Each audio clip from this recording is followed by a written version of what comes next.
If you are a single man in America, what choices do you really have if you want to be in a long-term serious relationship? Well, normally I would answer this question myself. However, today I have a very special guest because he is the most prominent men's rights activist in America, Paul Elam. Let's talk about dating. Let's talk about dating in America, which, I think we can agree, what's the professional term for it? Sucks. So now, not as a matter of fact, there are very few men who can be as lucky as I was to be able to just get up and say, you can keep your modern independent women and your Beyoncés, and I'm out of here. I'm going to go to the country where, men are still respected for what they do in society. There are gender roles. There are, traditional family values and women who actually do want to get married and marry a good man. And I'm lucky that I was able to do that. And I will help every single man that I can to do the same. But majority of men in America, at least currently, are not able to do that. So for those American men who want to have a love story and marry a good traditional girl, or maybe even have a regular good sex life, for the rest of their life. What are the choices right now, in your opinion? Limited, very limited. What I would say, if I were advising young men, and I do all the time, is that if you're not ready to relocate, get ready. Make that the focus of your life, rather than the focus of your life being about dating and can I, in the midst of this ocean of garbage, can I find somebody decent in the middle of all this? I talk to men for a living, and I can tell you over and over and over again, the dating apps are not a good option for men. They're terrible. And the women that are available in this pool are terrible. So for me, the correct attitude is, okay, or you look at Alex, look at what you did. Uh, you you made it. You got out. Okay, You ended up in a better culture. Why not focus our lives on that rather than how do I turn a turd into a rose? wow. So you're actually agreeing with me that, I mean, in my opinion, there are only three choices and only one of them is acceptable. One is to simp, Number two is just to completely stop dating women. Maybe, some professionals to take care of your most important need. And number three, and that's the one that I think that's the only possible choice, is to move. Are you essentially saying that it really is correct? I'm not just some weirdo who just I'd tried it. bang on the money. Those are the options. Simping is the most common option, and it's the one where guys end up coming to me in their 40s with their lives in a wreck, trying to put the pieces back together. Sorry, but it's just that real. Or you can be totally alone. But guess what? Human beings are not wired to fly solo in life. We're just not. I mean, we are a pair bonding species, whether anybody likes it or not. Now, and I will hand it to some guys. Some guys can cut out women and go into monk mode, and they're perfectly happy. I would never take that away from them. But that's not going to work for most guys. There's going to be a big empty hole in their lives, and they're not going to like that. So absolutely, passport, man. Get that passport. Gear your life toward being able to be a digital nomad and work around the world anywhere. Do whatever you can. But if you want this to change, one, you're not going to change the West right now. It sucks, and there's nothing you can do about it. Two, if you're happy in monk mode, go for it. It's a lot cheaper. But if you're not, if what you want is some semblance of a traditional relationship, you have to get yourself to a culture where that's still part of the plan for them. And that's not part of the plan in the West. Part Now, of the plan is your money for life. yeah. Um, okay. I thought you would put up much bigger fight than this, but I'm glad we're on the same page. Let me ask you this question that I think you may, I, with all due respect, you may not even know about, but what I've observed here, that a lot of men come here and bring themselves with them, right? So if you think these men who are walking around with Thai women here in Thailand or in Philippines, or I was just in Indonesia, if you think they're having any better relationships than they did in America, you would be wrong most of the time, because when they come here, they end up simping.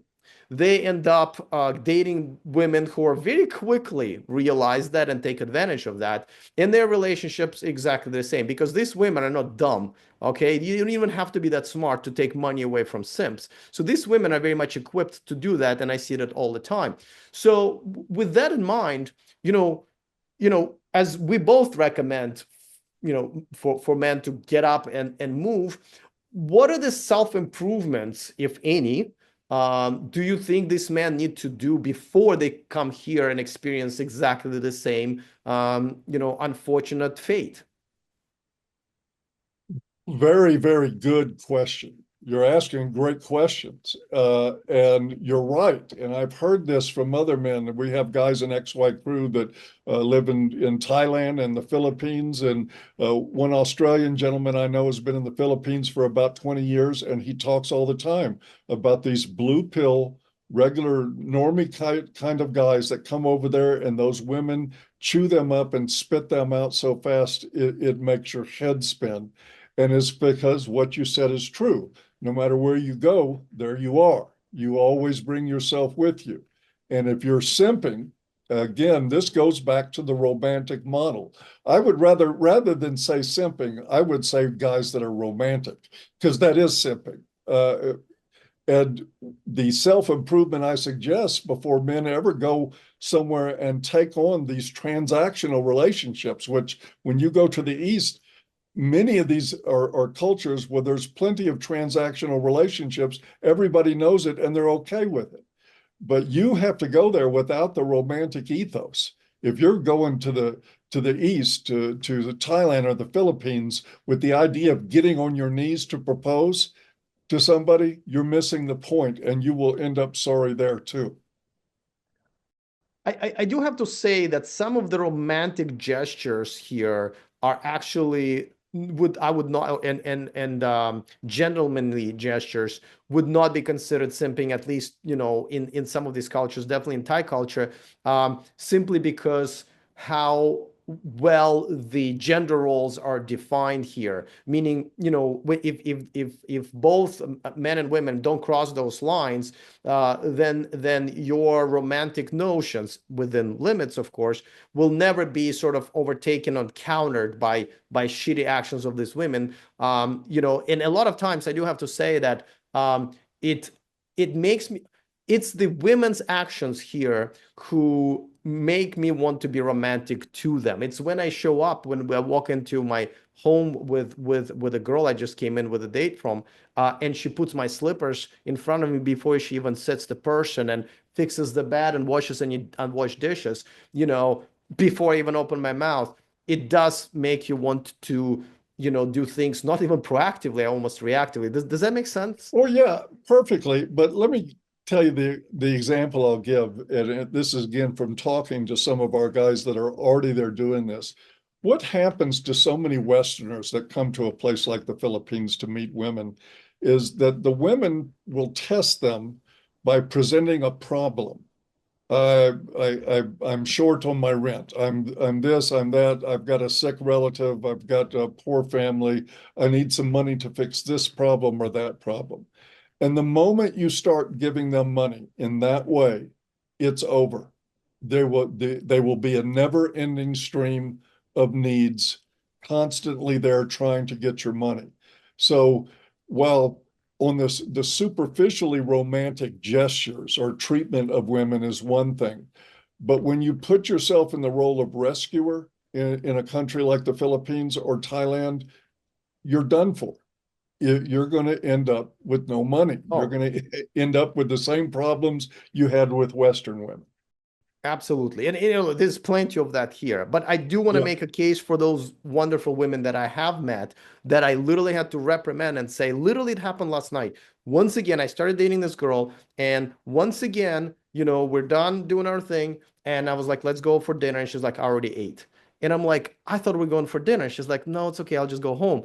And I'm like, well, can I ask why every time you come here like full? Because I want to, she's like, I just really don't want you to spend any money on it. And I don't have money for, for buying dinner, So I do have to say that they do still exist here where it's absolutely non-transactional, and I have to reprimand them for saying, listen, give me a chance to have a dinner with you.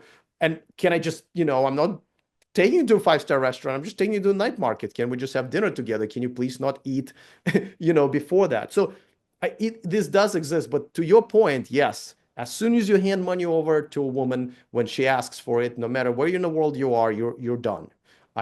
Is that the message that you're Yeah, sending? and I agree. And in all truth, there is a tiny, tiny fraction of women here in the United States that would fit that bill. But finding them is like, I mean, you're much better off. It's easier to find your passport than it is to find a woman like That that. is a great line. Oh my goodness. That should be tagline. I'm going to change my channel's tagline to that.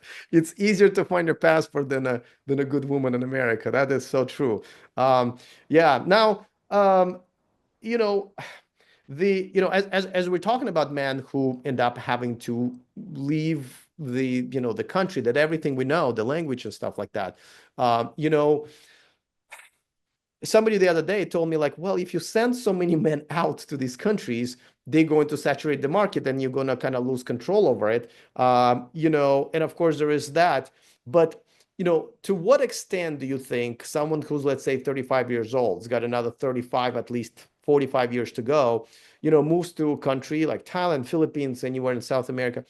What are the chances that these cultures end up changing and get westernized? What then? I ask this every day. I ask this myself every day. What then? They're already changing, Yeah. and because it is already happening. Unfortunately, the feminist virus is a worldwide disease. And there have been cultures like Thailand, like the Philippines, and others that have been resistant to it for a long time, but that is changing. And you got a lot of guys, unfortunately, passport bros who I respect. I mean, I encourage you guys to do what you're talking about. I think it's a great option, but it is creating a sort of a flow of simps into these countries, which will change the values eventually. I'd say we're still in a good window for it for the next 10 to 15 years. I think it's still a great option for men to get their passport, go there, check it out, find out about the culture. But I'm betting within 20 years that there's nothing left. Unfortunately, I agree with you, but then my question still stands. What then? I mean, you can't go any further than Thailand or Philippines. I mean, there is no family values on Mars, right? Or Venus. So where are we going with this? Well, there's a final option. You mentioned three options. There is actually a fourth option. It's the one that I took up. I decided I was going to pursue not a legal marriage. I'm not legally married, but I'm with the same woman 22 years now. And we have a good relationship. But it was because I just set them up and knocked them down, met one woman after another and rejected them quickly. The moment they showed entitlement, the moment that they showed stuff that I found to be off-putting and feminist and those sort of mentalities, I shut them down one after another until I met a woman that I could work with. And I would say that would be the final option. But look, there's no guarantee. I went through at least 25, 30 women before I met my current partner. Um, and I might have never met her. So there's no guarantee, but I do think that if all else fails, if you can't make it out of your country, or if the Philippines and Thailand and other countries go down the tubes of feminism, the thing you do is start working with what you have. If you want a relationship, you have to find a woman that you can train. And I know it's in delicate language, but that's the truth.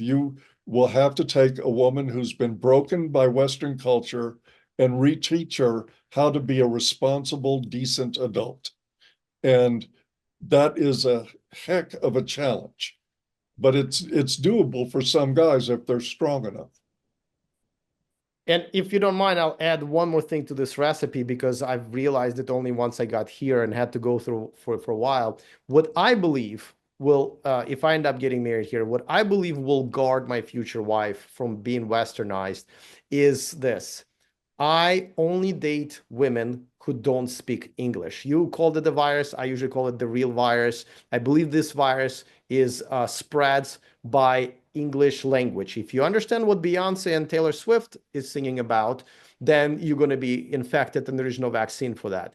So what I've been doing, and this has been one of the hardest thing I've ever done, learning Thai language, one of the most difficult languages in the world, and I only now go out with Thai women who don't speak any English, and my condition is that they will never learn English. And the difference that I see already between Thai women who speak English, which essentially just more polite American feminists, and women who don't speak English, is that gap that, you know, I've been looking for to breach. So go into the culture, making sure your wife does not ever understand the English language. I feel like that might just be a little cherry on top of what you're suggesting. I think you've just made a wonderful addition to your newfound tagline too. It's easier to find your passport and learn to speak Thai than it is to have a relationship with a Western woman. That is true. I'm not gonna lie, I was a little bit surprised as we were taping this interview, essentially live to tape, that Paul and I actually 100% agree on this. If you do want to have access and have a chance to be in a traditional relationship with a traditional girl, you don't have a choice. You just don't have a choice. You have to leave. And if you want to do that, go to themillionmanproject.com, where I have outlined every single step of the way on what you need to do in order to accomplish that, because trust me, this probably will be one of the best decisions you have ever made for yourself. And of course, go to paulelam.com and subscribe to his YouTube channel, to his newsletter. He's been around for way longer than I have been doing this. And as you can probably tell, he's got some wisdom to drop on all of us.